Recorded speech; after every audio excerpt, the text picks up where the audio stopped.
Bonjour, je m'appelle Sophie Brenna, je suis infirmière référente au Centre du Sein au HUG.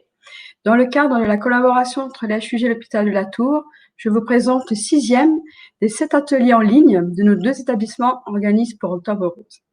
Durant cet atelier, vous pouvez participer en envoyant vos questions par le biais de votre clavier. Karine, qui est infirmière référente à l'hôpital de la Tour, répondra à vos questions. L'atelier qui va vous être présenté maintenant est animé par Madame Isabelle Vallon et Florence Rochon. Isabelle a une formation de coach en images et anime l'atelier Look Good Feel Better une fois par mois au HUG depuis 2008. Florence Rochon est spécialiste clinique en oncologie au HUG. Ce sont des partenaires de confiance fournissant des prestations pour les personnes touchées par le cancer, quel que soit leur parcours de soins. Les ateliers de Look Good Feel Better sont gratuits. Aujourd'hui, Isabelle va vous donner des conseils concernant le maquillage et l'entretien du matériel, en collaboration avec Florence, qui répondra aux questions en lien avec les traitements ainsi que les risques infectieux. Je vais passer la parole à Florence.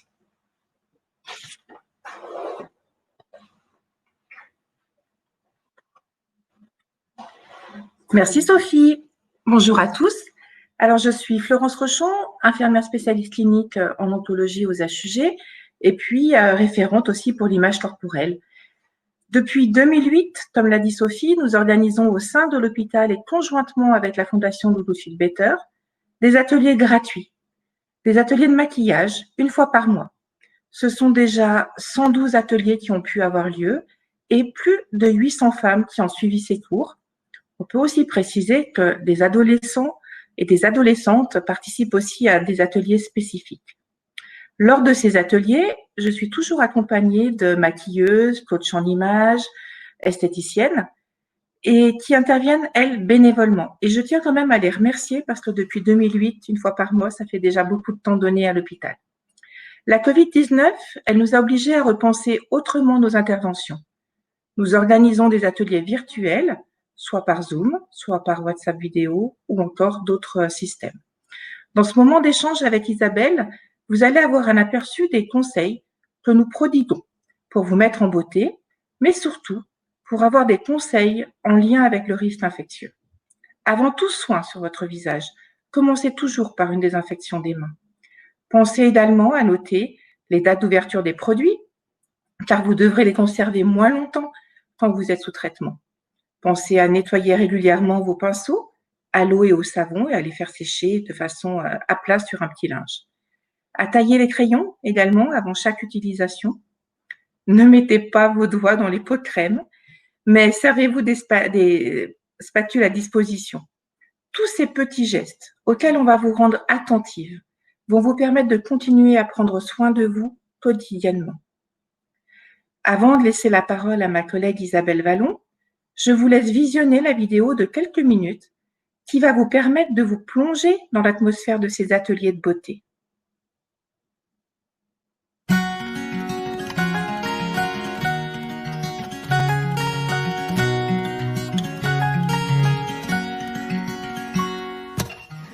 Der Workshop hat mir zunächst mal Sicherheit gebracht, weil ich finde, so eine Krebserkrankung ist so ein wahnsinnig tiefer Einschnitt und man muss ja danach gleichwohl wieder in die Welt hinausgehen und man ist sehr verunsichert und verwundet. Und alles, was hilft, dass man sich sicherer fühlt, ist großartig und deswegen fand ich den Workshop toll. Der Workshop hat mir viel Selbstbewusstsein und Energie gebracht. Also der Workshop hat mir gebracht wirklich viel Freude und ein bisschen mehr selbstbewusst, weil es war eine schwierige Zeit und der Austausch mit anderen Teilnehmern war spannend. Pour moi-même, le workshop a été une très belle expérience. J'ai rencontré des collègues de maladie et ça fait toujours du bien. C'est très important, je trouve, d'avoir cet échange et ça aide à refléter sa propre situation, comment on a géré la situation.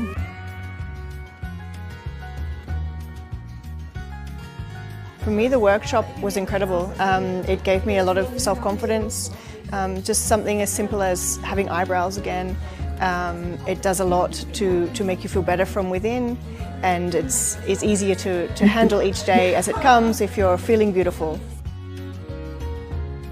Ich engagiere mich ehrenamtlich für die Workshops, weil ich gerne den Frauen mein Wissen weitergebe. Und wenn ich dann am Schluss das Lächeln habe und eine Frau sagt, endlich wieder Augenbrauen, dann tut mir das einfach gut.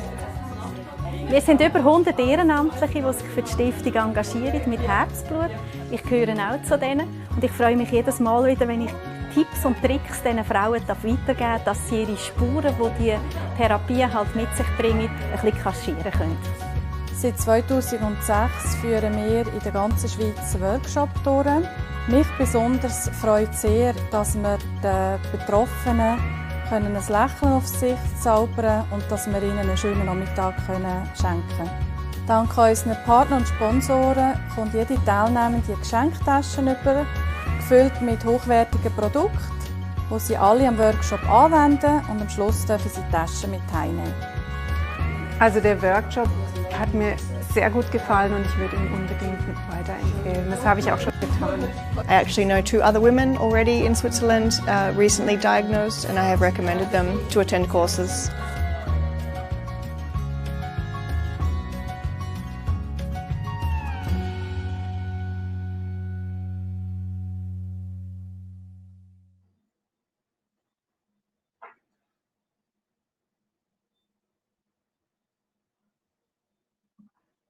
Bonjour à toutes, j'ai le plaisir de passer un petit moment avec vous cet après-midi pour vous donner quelques conseils de base qui vont être utiles lors de vos séances de maquillage à la maison.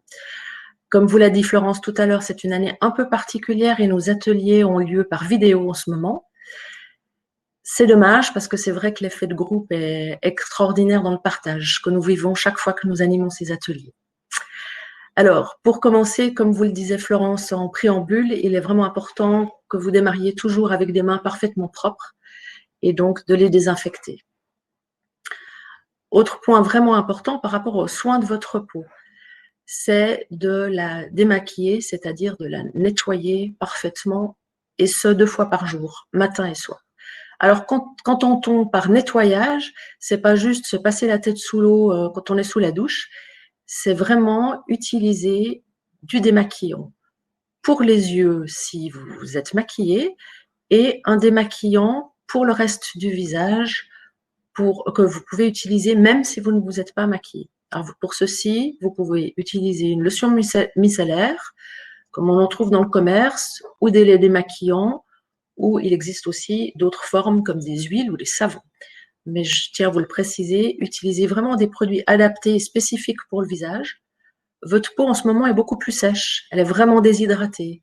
Donc c'est important d'en prendre soin avec douceur. Donc lorsque vous vous démaquillerez les yeux, pensez à utiliser 2 cotons. Et ça c'est vraiment important d'utiliser un seul coton par œil, afin que s'il y a une petite infection qui se déclare d'un côté, vous ne la refiliez pas à l'autre œil. Ensuite, vous pourrez passer au reste du visage. Vous appliquez votre lotion. Si vous le souhaitez, vous pouvez ensuite vous rincer à l'eau du robinet ou à l'aide d'un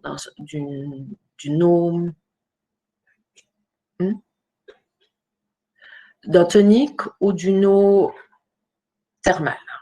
L'eau thermale sera plus douce que l'eau du robinet qui est plus chargée en calcium. Le tonique sert à tonifier la peau, comme son nom l'indique, et aussi à rééquilibrer le pH de manière à atténuer les effets du calcaire qu'on trouve couramment dans l'eau du robinet. Ensuite, un point vraiment très important, et ça il faut en user et en abuser, c'est l'hydratation. Votre peau, vous l'avez remarqué, est sèche au niveau du visage, mais aussi sur le reste du corps. Donc, hydratation du visage, hydratation du contour de l'œil. Vous pouvez également appliquer un lait corporel sur le corps et également penser à hydrater votre cuir chevelu lorsque ça démange, lorsqu'il est sec. Vous pouvez même, au besoin, utiliser de l'huile d'amande douce pour vraiment apporter les lipides qui manquent à votre peau. Ça, c'est un geste que vous pouvez faire matin et soir. Maintenant, si votre peau tire et est très inconfortable, rien ne vous empêche de le faire d'autres fois en plus dans la journée. Pensez également à hydrater vos lèvres à l'aide d'un beurre de cacao et d'hydrater vos mains aussi souvent que nécessaire, surtout qu'en ce moment, on utilise beaucoup de solutions hydroalcooliques qui dessèchent passablement la peau. Je vais vous parler du maquillage des sourcils, qui est un point vraiment important sur le visage, parce que c'est ce qui va vous permettre d'avoir de l'expression. Sans sourcils, le visage est beaucoup moins expressif. D'ailleurs, quand on pense au grimage des clowns, on a quand même facilement en mémoire le fait qu'ils ont très régulièrement des sourcils bien accentués. Et ce n'est pas un hasard. Alors, je me réfère à ce petit dessin qui va vous donner les points de repère les plus importants. Vous allez mettre votre crayon depuis le bas de la narine et vous allez ainsi le positionner de façon verticale en passant par le coin interne de l'œil. À ce moment-là, si vous n'avez plus de sourcils, vous pouvez tracer un petit point. Ce sera votre premier repère de la naissance du sourcil. Pour la fin du sourcil, ce qu'on appelle la queue du sourcil, vous partez toujours du coin de la narine, vous passez par le coin extérieur et ainsi vous pouvez dessiner un autre point qui marquera la fin de votre sourcil. Pour marquer le circonflexe, pour trouver le point auquel il se situe, en regardant bien en face de votre miroir, vous partez toujours de l'aile du nez, vous passez votre crayon au travers de votre pupille et vous vous trouvez sur l'arc le plus haut de votre sourcil. Ça, ce sont les points de repère que vous pouvez également utiliser lorsque vous vous épilez les sourcils, lorsque c'est nécessaire d'enlever ce qui dépasse ou ce qui va un petit peu trop loin. Maintenant, comment faire pour rejoindre ces points, allez-vous me dire? Eh bien là, vous avez plusieurs solutions. Soit vous utilisez un crayon à sourcils comme celui-ci, qui est souvent muni d'une petite brosse. Vous pouvez également utiliser une poudre à sourcils qui existe et qui est spécifique à cet effet-là. Ce n'est pas une poudre telle qu'un fard à paupières. Et puis, vous pouvez vous exercer sur le dos de votre main à dessiner de tout petits traits, comme si vous dessiniez les petits poils de votre sourcil. Et ensuite, en partant de l'intérieur, en dessinant les poils, vous allez aller sur l'extérieur, rejoindre le point le plus haut et ensuite redescendre pour dessiner la queue de votre sourcil. Quand vous aurez fini cette étape-là, la petite brosse qui se trouve au bout du crayon vous sert à brosser le poil, lorsqu'il y en a, mais aussi à atténuer le trait afin qu'il ne soit pas trop marqué, et que ça vous donne quelque chose de beaucoup plus doux. S'il n'y a pas de poil, eh bien, vous procédez exactement de la même façon. Généralement, même quand on a perdu ses sourcils, il reste un léger duvet qui vous sert de point de repère. Utilisez-le. Aujourd'hui, je ne vais pas pouvoir vous parler en détail de l'application des fards à paupières parce que c'est un petit peu compliqué à faire en vidéo. Mais par contre, je vais vous encourager à mettre en tout temps du mascara. Alors, le mascara, c'est la crainte de beaucoup de patientes. Beaucoup nous posent la question, est-ce qu'il va faire tomber mes cils? Non. Vous avez certainement eu l'occasion de votre vie de vous faire épiler et vous savez que lorsqu'un poil tient, il est bien accroché. Donc, ça n'est pas lorsque vous appliquez du mascara que vos cils vont tomber. Ça n'est pas non plus le démaquillage qui fait que vos cils vont tomber. Si un cil tombe, c'est qu'il devait tomber et qu'il est au bout de sa vie. Et il serait tombé de toute façon, par exemple sur votre tête d'oreiller ou à un autre moment dans la journée.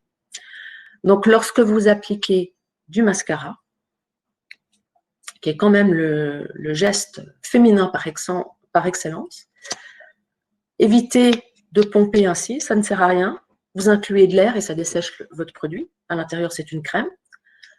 Quand vous le sortez, vous pouvez essuyer la toute petite pointe qui se trouve au bout pour ne pas vous en mettre partout. Et ensuite, en partant bien de la base des cils, en faisant un petit zigzag, vous allez remonter. Et je répète, ça, vous pouvez le faire aussi longtemps que vous avez des sourcils et dès qu'il recommence à pousser.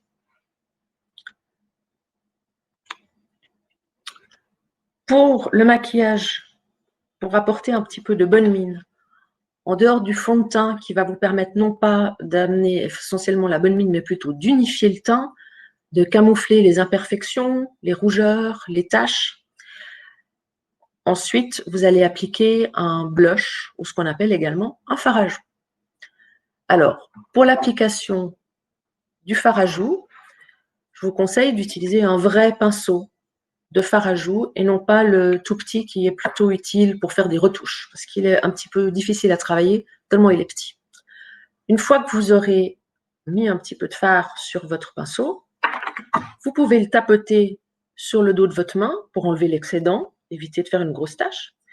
Et ensuite, en restant sur l'os de la pommette, vous allez tracer un petit arc de cercle, comme ça, en forme de virgule, si vous voulez, sans dépasser.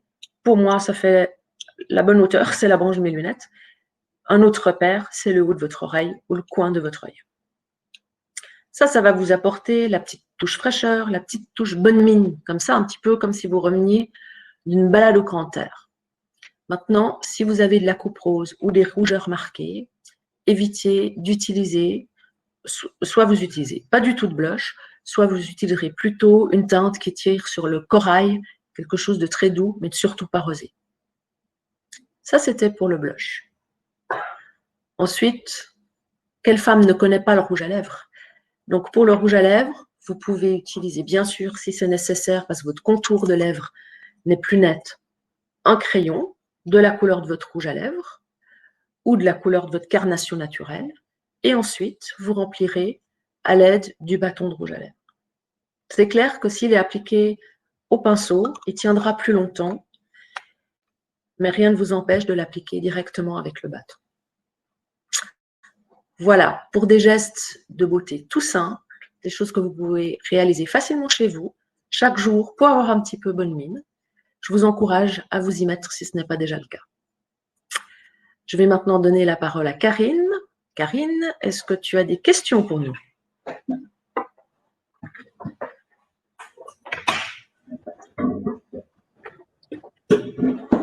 Merci Isabelle et Florence pour cette belle présentation sur l'atelier de maquillage du Look Good Feel Better.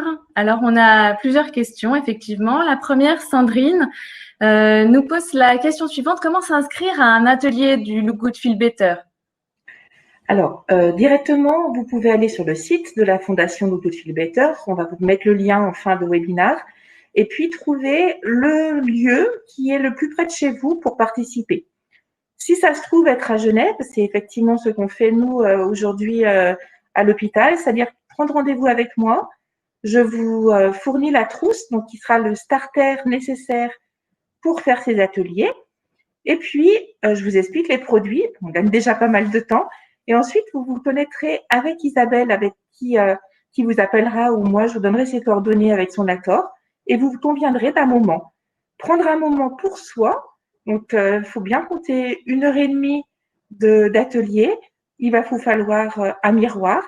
Et puis, si possible, ne pas être dérangé pendant ce temps qui va vous être donné avec Isabelle. Un petit rappel, peut-être qu'on n'a pas fait, c'est que ces produits sont les vôtres. On ne les partage pas ni avec ses enfants, ni avec les meilleures copines, parce que le risque principal étant l'infection, on veut vraiment être très attentif à ça. Voilà, j'espère que j'ai répondu à la question. Très bien. On a d'autres questions encore, notamment Ada qui nous demande si ces ateliers sont payants et si on a besoin de refaire l'atelier, est-ce que c'est possible? Alors, non, les ateliers sont totalement gratuits. Ils sont mis à disposition par la Fondation Look Good Feel Better.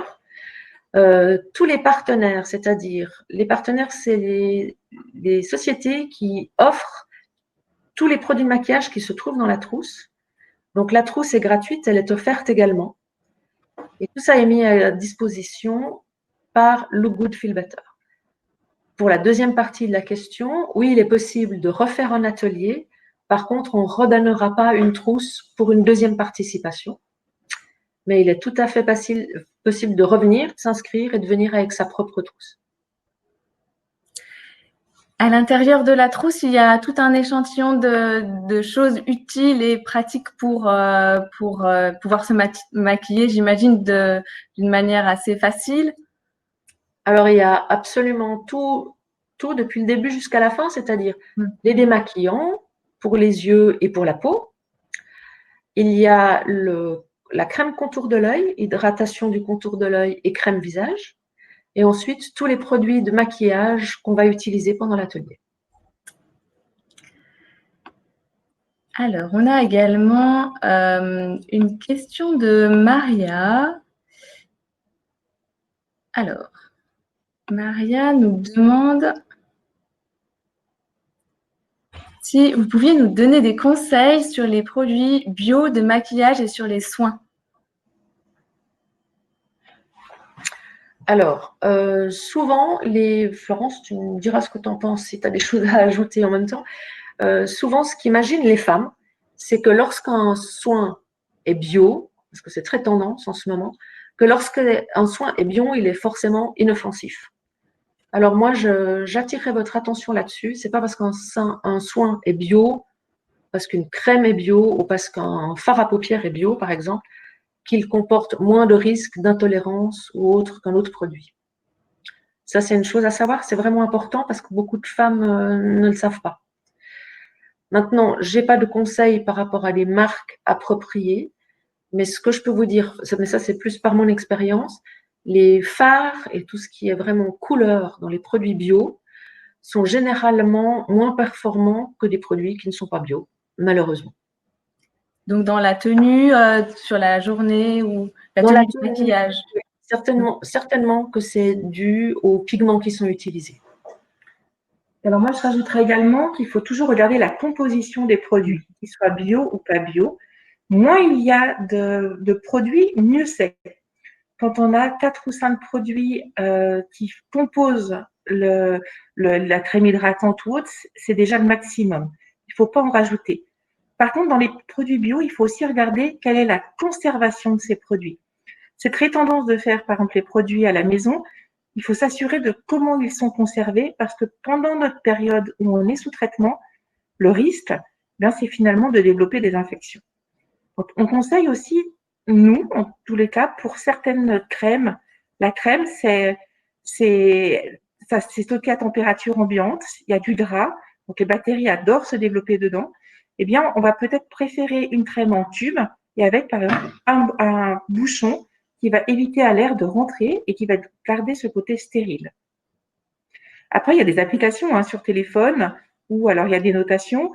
J'en fais l'expérience pour certaines choses. Je ne sais pas ce que ça vaut pour tous les produits parce que tous ne sont pas référencés. Et c'est pas parce qu'un produit non plus est cher qu'il est de meilleure qualité qu'un produit moins cher. Donc, ce qu'on peut conseiller à toutes les personnes qui nous écoutent, c'est vraiment de faire attention à utiliser, par exemple, des ustensiles pour prélever la crème si elle est dans le pot, un applicateur, par exemple, ou avoir plutôt, comme Florence le disait, une crème en tube. Très bien. Merci. On a Géraldine qui nous pose la question, est-ce qu'il y a des produits de maquillage particuliers à utiliser lorsqu'on est en traitement ou peut-on utiliser notre maquillage habituel? Alors, je vais peut-être commencer à répondre, c'est-à-dire que le maquillage habituel, est-ce que vous pensez que vous avez ouvert la dernière fois votre mascara, si c'était il y a 3 mois ou il y a 6 mois? Moi, franchement, non. Depuis combien de temps j'ai cette crème? J'aime bien cette crème, mais je ne la mets pas tous les jours. Oui, mais comment elle a été stockée? Donc, après les traitements, si vous avez envie de reprendre ces produits-là, reprenez-les. Mais pendant les traitements, si vous avez eu la chance de participer à l'atelier Look Good Feel Better, j'aurais tendance à vous dire, partez sur des produits neufs. Et comme ça, on a vraiment la date d'ouverture en tête et on évite la prolifération de bactéries. Alors, Claudine nous pose une question. La question suivante, concernant la crème solaire, est-ce que je peux appliquer une crème solaire protection SPF 20 chaque jour sur ma peau? Est-ce que c'est suffisant peut-être au niveau protection? Alors, lorsqu'on on a une peau qui est plus sensible et plus altérée, c'est vraiment très important de bien la protéger du soleil. Merci d'avoir posé cette question. C'est vrai que c'est important d'y revenir. Lorsque vous vous maquillez ou vous préparez le matin, d'abord hydratez votre peau, parce que de toute façon, elle a tendance à être sèche et déshydratée, donc hydratez-la. Et ensuite, vous pouvez appliquer votre crème solaire spéciale visage, parce qu'elle sera moins grasse, moins collante, moins blanche aussi. Et puis là, ça serait bien de monter à 50, protection 50.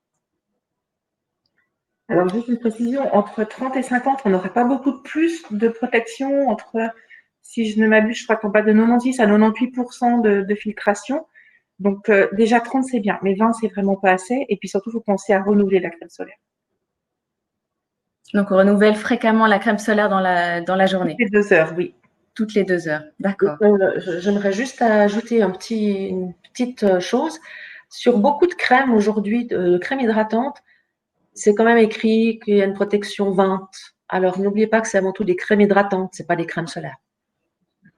Voilà. Très bien.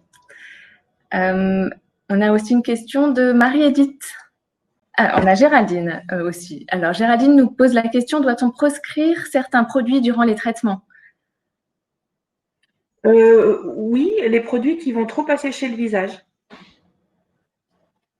Par exemple, des produits à base de parfum qui pourraient peut-être être plus asséchants? Alors, les produits à base de parfum, ils vont peut-être pas plus assécher, mais déjà l'odeur peut être désagréable si on est nauséeux. Donc, on va peut-être éviter. Mais je pense par exemple à des poudres qui sont plus compactes ou des crèmes qui sont, qui sont des compacts et qui sont plus difficiles à étaler sur le visage. On va éviter de les utiliser. On va prendre des choses beaucoup plus fluides et puis plus grasses, plus nourrissantes. Et on revient.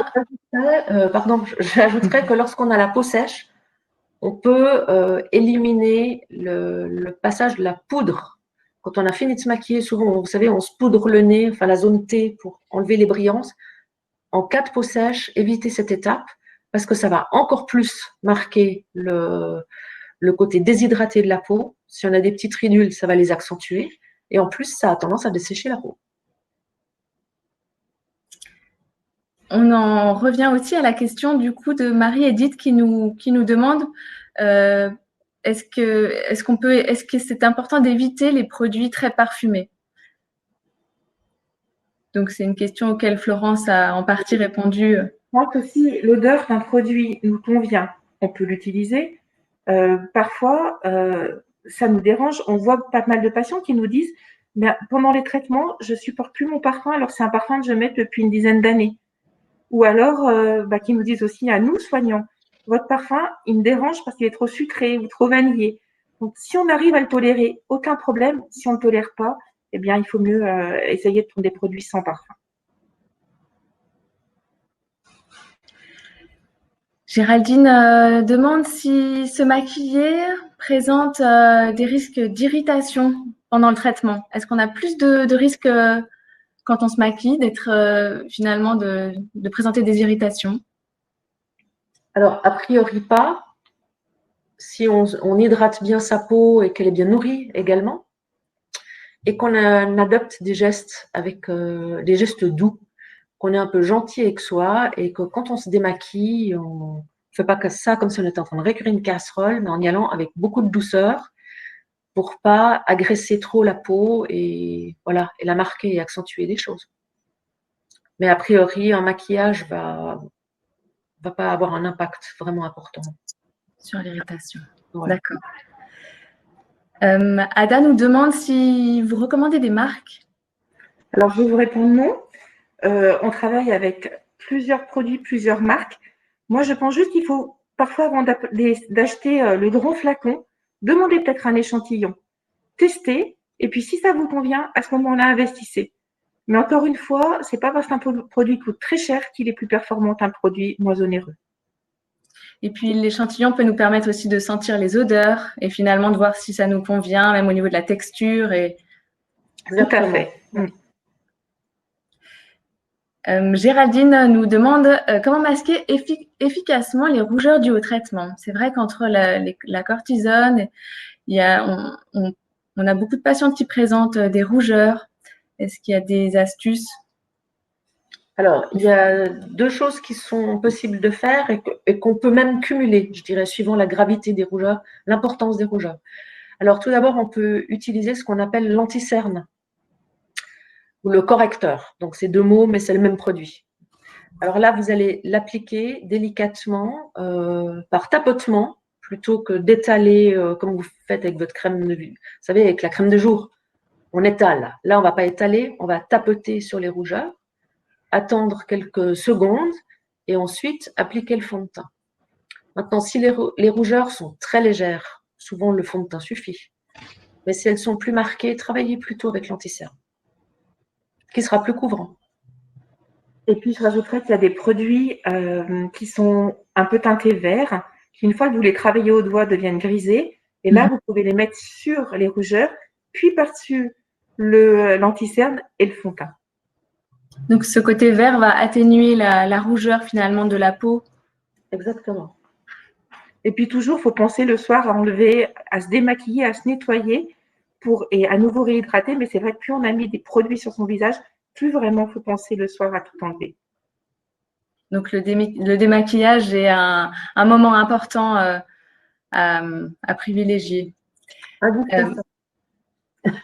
Indispensable. Indispensable. Géraldine nous demande si est-ce que c'est contre-indiqué d'utiliser une crème ou des produits à base d'huile essentielle?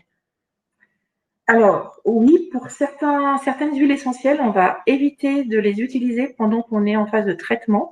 Et ça sera vraiment à voir avec votre oncologue.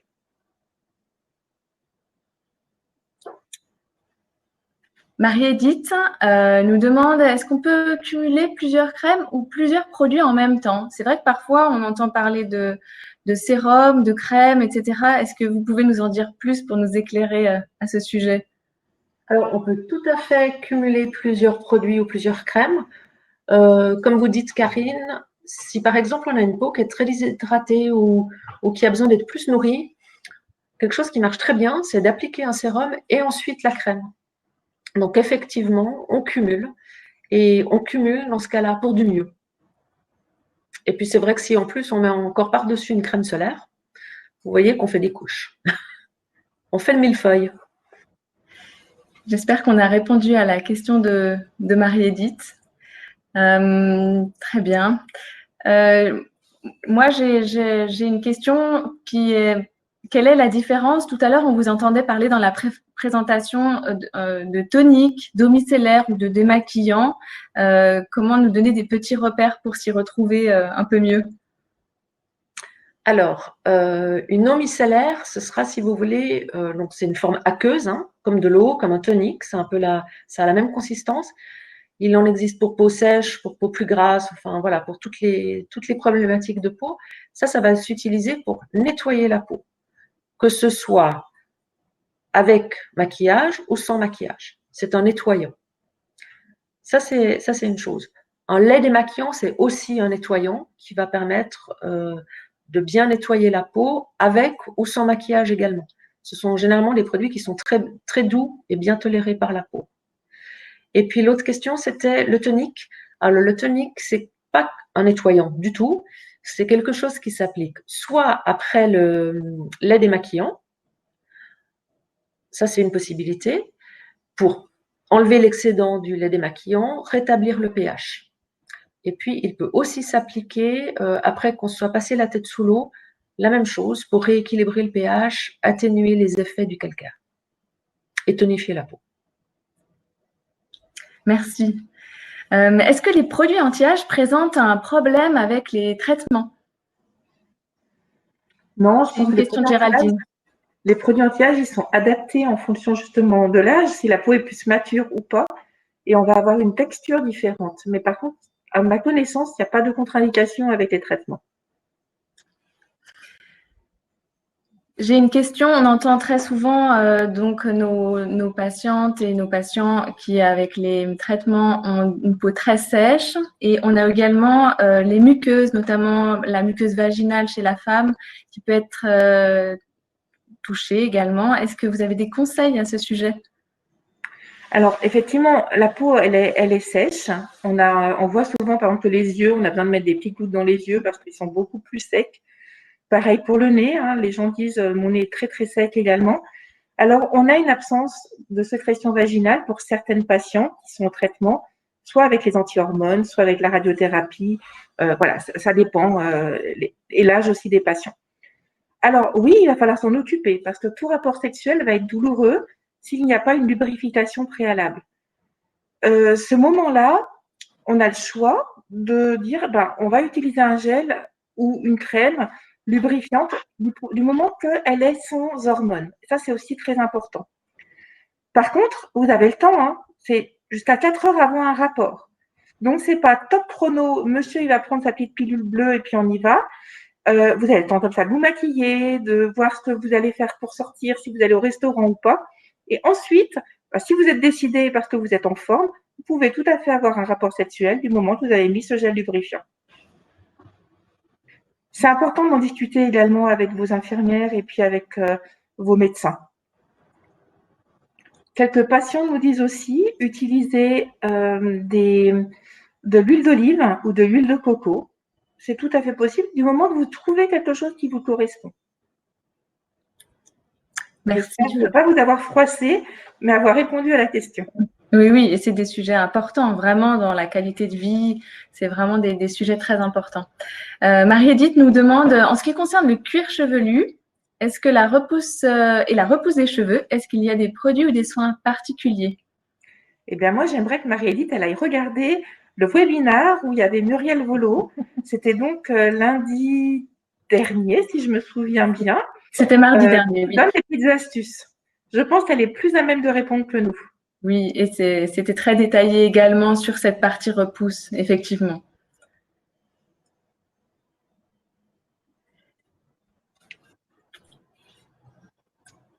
Je pense que nous avons répondu à beaucoup de questions. Ah, on a encore une question de Sandrine à l'instant.